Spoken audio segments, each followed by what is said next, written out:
बुद्ध ने महल का त्याग किया शांति की तलाश में, और हम शांति का त्याग कर रहे हैं महल की तलाश में। मकान तो बन जाता है चार दीवारी से, पर घर बनता है सब्र और समझदारी से। पति समझदार हो तो मकान जल्दी बन जाता है, पत्नी समझदार हो तो मकान घर बन जाता है। दोनों समझदार हों तो घर मंदिर बन जाता है। बच्चे भी समझदार हों तो घर स्वर्ग बन जाता है, और अगर माता पिता भी साथ हों तो घर स्वर्ग से भी सुंदर बन जाता है। जिस व्यक्ति के पास ये तीन गुण हैं वो कभी असफल नहीं हो सकता। पहला, अपने लक्ष्य के प्रति लगन। लगन आपसे वो काम करवा सकती है जो आप करना चाहते हैं।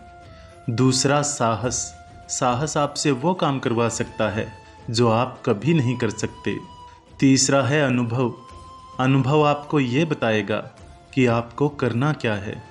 जिस व्यक्ति में लगन, साहस और अनुभव ये तीनों गुण हो, उसके लिए इस संसार में ऐसा कुछ भी नहीं है जो वो नहीं पा सकता। अच्छे लोगों की परीक्षा कभी मत लीजिए, क्योंकि वो पारे की तरह होते हैं। जब आप उन पर चोट करते हैं तो वो टूटते नहीं, बल्कि फिसल कर चुपचाप आपकी ज़िंदगी से दूर चले जाते हैं। जिंदगी वो हिसाब है जिसे पीछे जाकर सही नहीं किया जा सकता। इसलिए आज में सुधार करो और पुरानी बातों को अनुभव की तरह इस्तेमाल करो। जो बदला जा सकता है उसे बदलिए, जो बदला नहीं जा सकता उसे स्वीकारिए, और जो स्वीकारा नहीं जा सकता उससे दूर रहिए, लेकिन खुद को खुश रखिए। जीवन में जब परेशानियां आए तो शांत मन से सोचिए। जल जब गंदा हो तो उसे हिलाते नहीं, बल्कि शांत छोड़ देते हैं, जिससे गंदगी अपने आप बैठ जाती है। इसी तरह जीवन में परेशानी आने पर बेचैन होने की बजाय शांत रहकर विचार करें, हल जरूर निकलेगा। वो सब कुछ करो जो आप करना चाहते हो, लेकिन लालच से नहीं, अहंकार से नहीं, वासना से नहीं, ईर्ष्या से भी नहीं, बल्कि प्रेम, करुणा, नम्रता और विश्वास के साथ करो। आशा और विश्वास कभी गलत नहीं होते।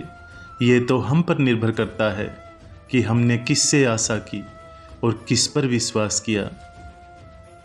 गुस्सा आए तो रुक जाना, गलती हो जाए तो झुक जाना, क्योंकि रिश्ते कभी अपने आप नहीं टूटते। अहंकार, अज्ञानता और रवैया ही इन्हें तोड़ देता है। एक बार किसी ने स्वामी विवेकानंद से पूछा कि सब कुछ खोने से भी ज़्यादा बुरा और क्या हो सकता है। इस पर स्वामी जी ने बहुत ही सुंदर उत्तर दिया, सब कुछ खो जाने से भी ज़्यादा बुरा उस उम्मीद का खो जाना है जिसके भरोसे हम सब कुछ दोबारा पा सकते थे। क्यों रोते हो मन का ना होने पर? जो लिखा है वो होकर रहेगा। ईश्वर एक रास्ता बंद करने से पहले दूसरे कई रास्ते खोल देता है। पतझड़ के मौसम में जब पेड़ के सारे पत्ते गिर जाते हैं, तब भी पंछी हौसला नहीं छोड़ता, क्योंकि वो जानता है कि बहार फिर से लौटेगी और पेड़ फिर हरा भरा हो जाएगा।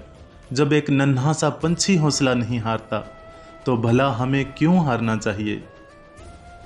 जीवन एक पुस्तक की तरह ही है। अगले पन्ने पर क्या होगा ये हमें नहीं पता होता, और पिछले पन्ने को हम पढ़ तो सकते हैं पर बदल नहीं सकते।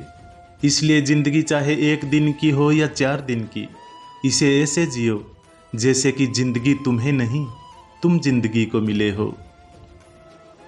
फिर मिलेंगे दोस्तों अगली वीडियो के साथ। तब तक के लिए अपना ख्याल रखना और हमेशा मुस्कुराते रहना।